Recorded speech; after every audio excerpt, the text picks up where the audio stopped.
Sure. So maybe I'll give a quick background on who I am. I've been building in Bitcoin now for 14 years. It happened by mistake. I was working, it's actually very apropos that we had a presentation around AI a moment ago. I was working at Carnegie Mellon.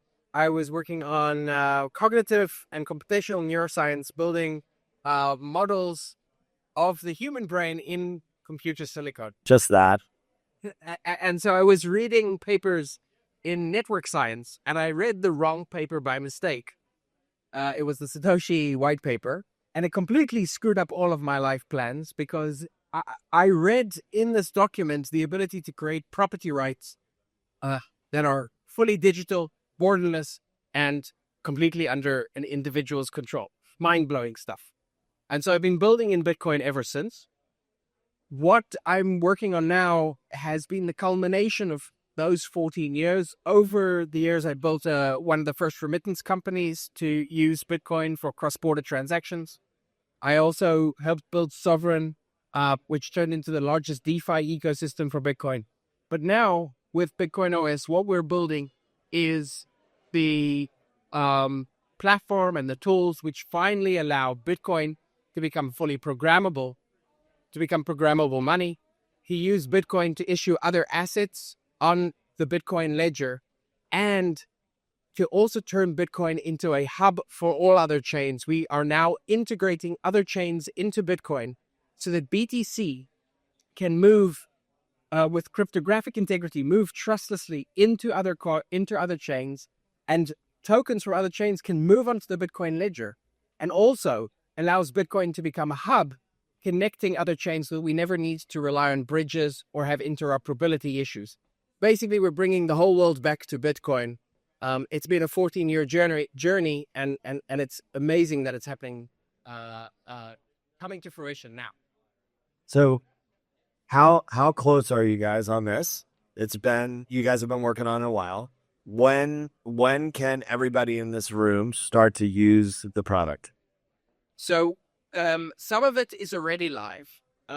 We have already on mainnet demonstrated the ability to take Bitcoin and turn it into programmable tokens on the Bitcoin network.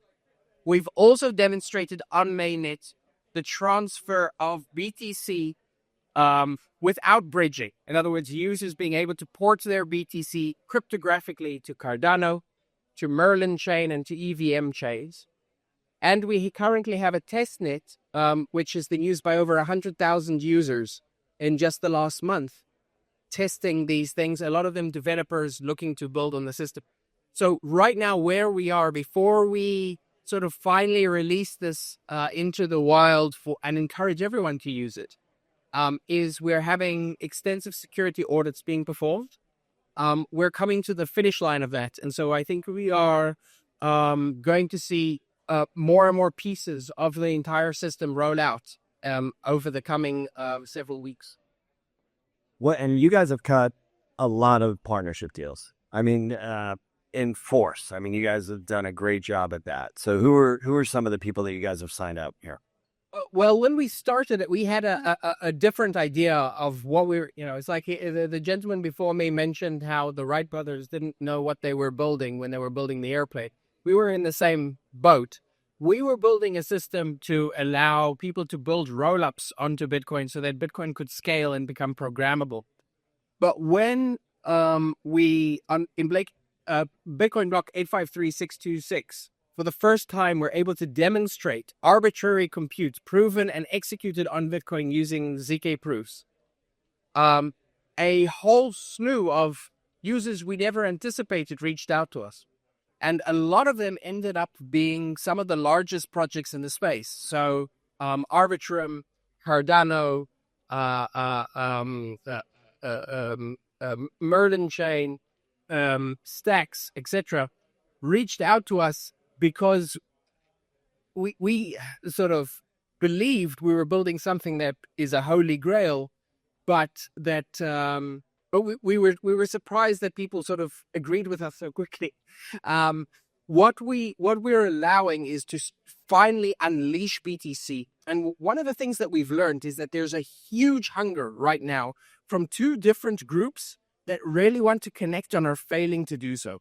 One group is large Bitcoin holders. So that's people who have been holding Bitcoin for a long period of time, people who have acquired large amounts of Bitcoin, and increasingly large institutional players who are acting as asset managers for large amounts of Bitcoin. They really want to put their Bitcoin to work. They want to be able to use it as collateral. They want to be able to generate yield with it. They want to issue Bitcoin-backed stablecoins. There's a large number of use cases out there with hundreds of thousands of Bitcoin, which would be interested in them if they could be performed without taking on counterparty risk and additional trust assumptions. And on the other side of the equation, there's this massive war, which has sort of kicked off over the last few months between all of the various most significant L1s, everything from Ethereum and Solana and BSC to Avalanche, Cardano and Tron, fighting over who's going to be the ones to bring in the hundreds of billions of dollars of Bitcoin, which are looking now to activate. And so what both of these parties have been recognizing is that our system sort of acts as the missing piece that can link BTC and allow it to flow into the rest of crypto. And so while our initial intention was to build for Bitcoin, I think our mission has actually expanded. And what we're trying to do now is integrate the entire crypto world and turn it from a fragmented collection of sort of these island chains which don't really talk to each other into an integrated super chain built around Bitcoin and with access to BTC liquidity. And that's just a brilliant marketing, obviously, because you tap into the audiences that are already there. You don't have to go out and educate everybody. They'll do it for you. But what convinces you that those people actually want to use BTC? Like why, if I'm on Cardano, I'm on a chain that I love, why do I want to interact with BTC? Because BTC is just the ultimate holy grail? Or so do you have to convince those people then that BTC has ultimately more value than what they're already on? I think what gives us that idea is that people have told us. So, if you look at BTC, it's close to 70% of all of the value in the market. And if you take out stable coins, it's more than that. The crazy thing about BTC is that if just 1% of BTC enters DeFi, it would be the same size as all of Ethereum DeFi today. So 1% of BTC would be $20 billion, which and depending on how you measure, all of Ethereum DeFi is somewhere between $20 and $40 billion. Now, that's massive, right? So BTC, if it becomes liquid and active rather than what it currently is, which is sort of like a stranded asset. Like people today treat BTC the way dragons treat gold. They stuff it into a cave and sit on it. But people want to do more, and what we're hoping to do is not bring all of BTC online, but bring several percent points of BTC online, which would represent hundreds of billions of dollars. And so Sui and Tron and Avalanche and the dApps that are built on these chains are extremely eager to be able to represent an important part of that ecosystem and be able to play an important role in bringing that in. On the other hand, and you guys at DNA, you're running a fund. You know that you can generate yield on ETH. ETH is sort of has a risk-free rate of 3% because of staking. The same with Solana. But BTC, which is probably the largest single holding you have today, is extremely difficult to generate yield with.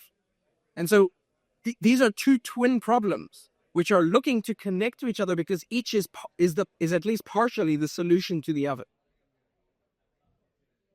Well, we figured out that yield part. So we've been doing okay with that. But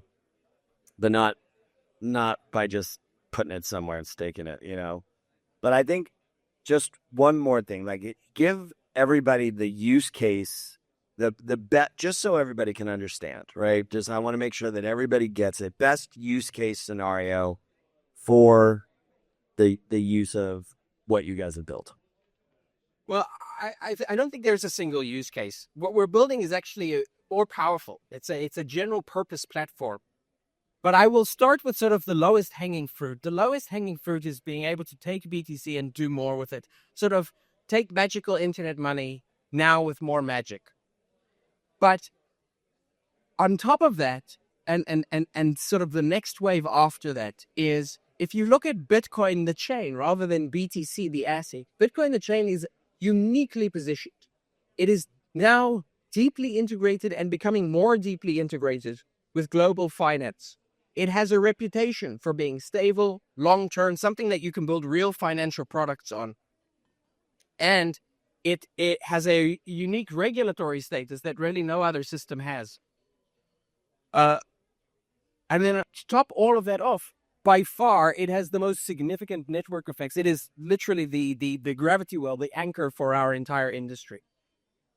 And so as we start to see more significant institutional finance, traditional finance move into crypto, one of the primary barriers has been, what do I build up? First of all, it's a massive confusing mess of different chains. But beyond that, even these confusing chains in themselves are extremely unreliable and confusing. Solana is constantly upgrading and sometimes failing. 75% to 85% of its transactions fail. Ethereum has a hard fork every 6 months. If you are trying to build systems or issue assets where the longevity of the asset, like bonds, pensions, real world assets, is measured in decades, it's very hard to build on a system which changes on the order of every 6 months or 3 months. And so the next step is for Bitcoin to finally provide something that will allow us to escape the Ponzi-nomic speculation gambling phase of crypto and move into real finance phase of crypto, which is to provide a global borderless ledger where assets can be issued and have security far longer than sort of the lifetime of the assets themselves. So our goal is to turn Bitcoin from, I started by saying what blew my mind about Bitcoin, what made me fall in love with it and sort of turn my entire life around, was the idea of digital property rights. We finally have a system where Bitcoin will no longer just provide property rights for BTC, but can provide property rights for the issuance and management of any asset. So right now you guys you have a raise going on Sovereign. Is that So Sovereign are one of the projects that are building on Boss. One of they are building a number of DeFi tools. One of the tools that they built is a platform called Origins, and Origins is a new way of thinking about how you can do capital formation in the crypto space. And to test this out, we need to get Boss tokens into the hands of people so that more and more people can participate and use the system as it launches. I should make a point here. We're not a new chain. The system that we're using is Bitcoin. The purpose of the Boss token is to provide a new function to Bitcoin, which BTC miners cannot currently provide, which is the ability for Bitcoin to provide programmability. In other words, you can think of it as a gas token for Bitcoin. But what Sovereign have decided to do through the Origins platform is to provide a way for people to get early access, participate in a pre-sale of these Boss tokens, so that when the system does go live, the participants in that will have access to these Boss tokens and can immediately begin to use it. And so that's something which is happening right now on the Sovereign Origins platform. And it's done well, right? The first one closed out. The second one's in process right now, and the token is anticipated to launch sometime in the relatively near future. Yeah. So one of my experiences with BitcoinOS is, if you guys have any, I had a friend who wanted to be an actress, and she spent years and years grinding, and then suddenly her fortunes turned, and she got a starring role in a sitcom, and then was in a film, and And I wrote to her, congratulations on your overnight success, and the years that it took to make it happen. With Bus, that has been something of the experience that we've been having. We've been sort of grinding on this. Some of the developers who are working on Bus now were working on colored coins 14 years ago. The first sort of new token system that existed even before altcoins or chains was the first attempt to bring tokenization to Bitcoin. So we've been working on this for a decade and a half now, and we've kind of been blown away by how, as all of the pieces have come and gelled together, the reception has been fantastic. Even here, it looks like people are, so I hope I hope in these talks I'm able to do a little bit of a role of infecting you all with my enthusiasm.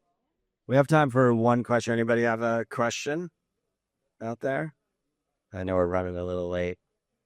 All right, guys. Well, thank you very much. I really appreciate it. Thanks for courtesy us. I look forward to that token launching. And if you want to get your hands on some of this, it's you could probably go to BitcoinOS.com, right? Yeah. So BitcoinOS.build. Okay, the build. It's a call to arms. Thank you very much, everyone. Thanks, guys.